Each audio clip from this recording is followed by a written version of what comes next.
Oh, a little G&T. All right. 2. Well, first a good evening to you. Or good afternoon, good morning. I don't know. All right, let's quiet things down for a moment. Let's see. Wrong way. All right. So, I'm Ende. 2. Super Bowl canceled and doing the LisFUB dance. Oh man. The sky is falling. No, it's not. Take a deep breath. And another. Dagnabit. Do we start with the Super Bowl being canceled? Go back to December? Or should we do the LisFUB dance? Shucking and jiving and death rattling to the zombie apocalypse opera-ballet, a très moderne musical,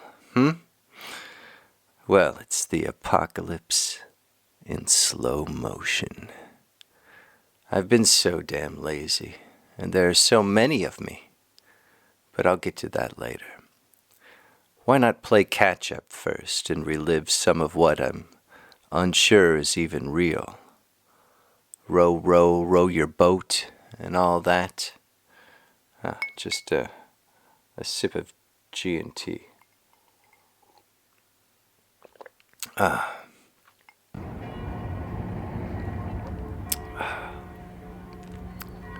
It was a Sunday morning, and pain was shooting through my skull and echoing around the empty chambers. There were a lot of vacant spots in mein Kopf. It was like a J.C. Penney parking lot in there. Does J.C. Penney still exist? And I imagine cars loaded with information taking the wrong off-ramps and getting lost in that web of neuron connections. Drivers blinded by synapse flashes fueled by alcohol or God knows what, and crashing and burning. So much information was irretrievably lost. I was dumb and walking around my apartment like a broken man, so bent over that my back was almost parallel to the floor. Look at those poor, pale feet on the wooden floorboards. 2 spindly beasts of burden yoked to naked legs.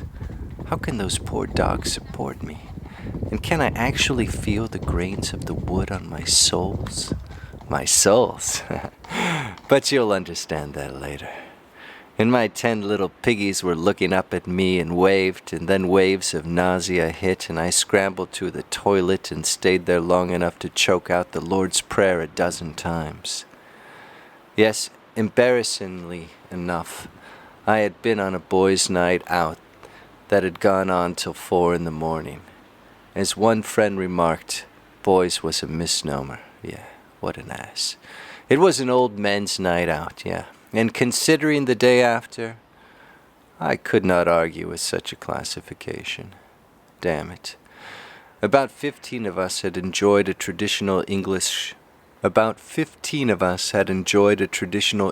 Christmas dinner at a restaurant in Alt-Sachsenhausen. A lovely evening, 'twas, yeah. Sure, that's what you tell yourself.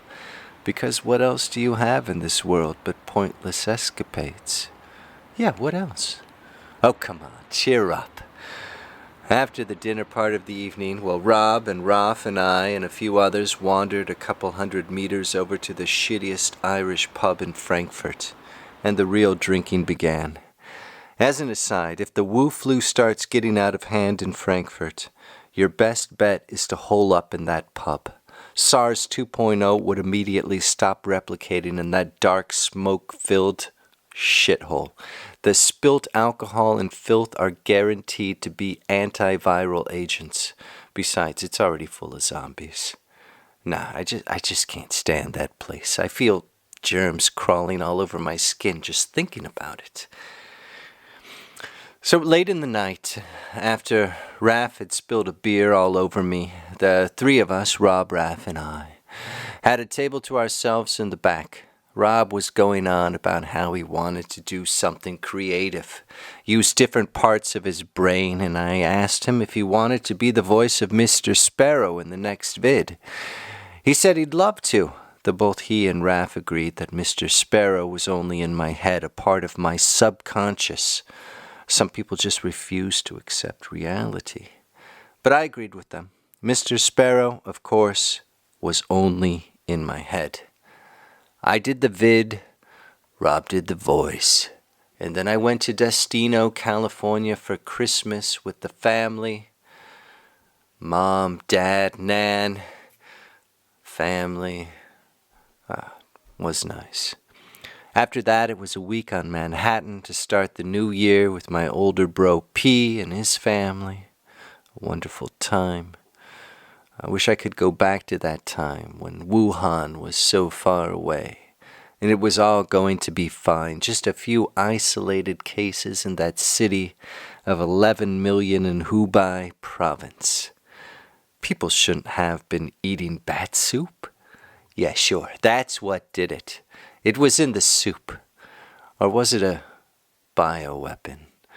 Well, it exploded like a nightmare, and I couldn't stop reading about it in my office/bunker in Sachsenhausen. Couldn't watch enough videos, those poor souls. And many of those making videos in Wuhan disappeared. They were killed, I presume, or re-educated. But sure, let's praise the tyrannical CCP or CPC for keeping it under control. What a mad world. I still see some of those nights with me in bed, lying there silently at 3 a.m. and thinking about all that suffering and loss, the sadness, the terror. I couldn't imagine being in that macabre world. And I knew the Wu flu was going to get around, and I told people at my pub. But they all said it was just the flu. I beg to differ. Flights from China kept on coming to Frankfurt. Sure, it's not going to be a problem, not over here. China is still backward, and even when 1/10 of the world's population was under lockdown, it's just the flu. Don't worry. And the Wu flu did get around, and it is in Europe. And there's a huge blossom of pestilence in northern Italy. Try buying hand sanitizer or a face mask here in Frankfurt. Ha! I'll soon be doing the backstroke in a pool of pestilence. No, I'm not terrified. Not at all. Sunday, March 8th. I was ruminating and stewing in front of the screen in my office/bunker. Milan was on lockdown when the doorbell ding-donged. My Mr. Plan B, Mr. Sparrow, he was standing there all joyful, smiling, and that chipped front tooth made him look as if luck was always on his side. Maybe luck always was with him. I hadn't seen him in months. And once again he showed up when my life had started losing control like a 1978 Oldsmobile Delta 88 Royale Coupe, flying down a muddy road skirting an orchard in Destino. I'd have Rob do his voice again, but as I said, I'm in my office/bunker. And even if Rob did do his voice, oh boy, Rob, he would really think that the screws in my head had all come loose and were stripped. Sure. So I made us coffee, Mr. Sparrow and I, and we talked. It was a strange talk, I admit that. But somehow it all makes sense now. It was a bit of chit-chat at first, niceties, simple catching up. I like the guy. He scares me, but it seems he always wants the best for me. At some point, Mr. Sparrow said he was sorry that my 49ers lost the Super Bowl here. They would have kicked Baltimore's ass in my world, he said. I told him that they had lost to the Chiefs. Yes, I know, he said, but they canceled the Super Bowl in mine. The Wu flu started earlier in my world. I told him I didn't understand what the hell he was talking about. He then asked me if I was familiar with the many worlds interpretation. I told him I had a vague idea, something about how all possible outcomes existed somewhere, somehow, but that was quantum physics, and I really didn't have much of an idea how that worked or could work. Mr. Sparrow threw his hands up and said, "Hey, I'm proof that it's not just a theory. Look at me closely. Can't you see who I am?" I really couldn't see it at first, and I probably wouldn't have seen it if I hadn't noticed the mole on his neck. It was exactly like the one I had. And then I looked at the top knuckle of the ring finger of his left hand. He noticed me looking and held it up and wiggled it. It was the same finger as mine, the swollen knuckle making the fingertip look like a goddamn toe. I had broken mine in a high school football game. Yes, he was me, but his life, his world, had moved off when he went in search of Don Juan in Mexico when I was 20. That's what he told me. When we were 20. He said he hadn't met Don Juan, but another Yaki, I don't know how to pronounce that. I don't remember how he pronounced it. Indian sorcerer, Yaki Indian sorcerer. I asked him why he didn't have any gray hair. And he answered that he didn't worry about things like I did. So I know you're freaking out about what's coming, and maybe it's all as bad in this world as it is in mine. People didn't really start freaking out in the U.S. until quite a few congresspersons and senators died. Even the president's doing the Wu flu dance in my world. That's what he was saying, And then he said, we'll see if he lives.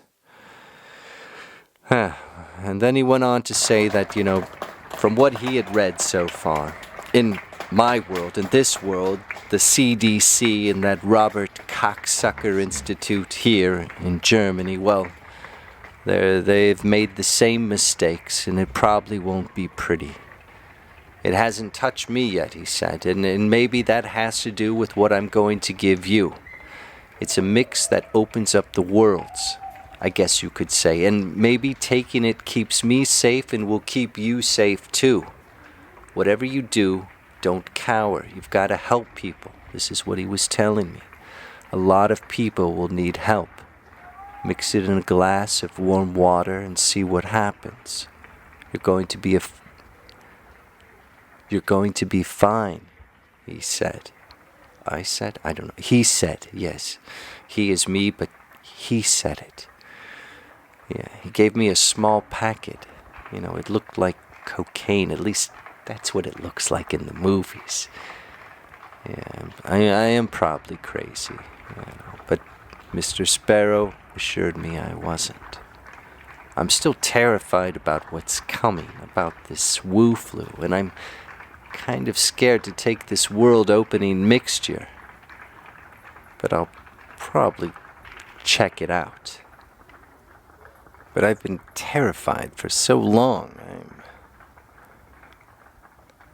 I think I got terrified too early, and now I think by the pricking of my sterilized thumbs, something wicked this way comes.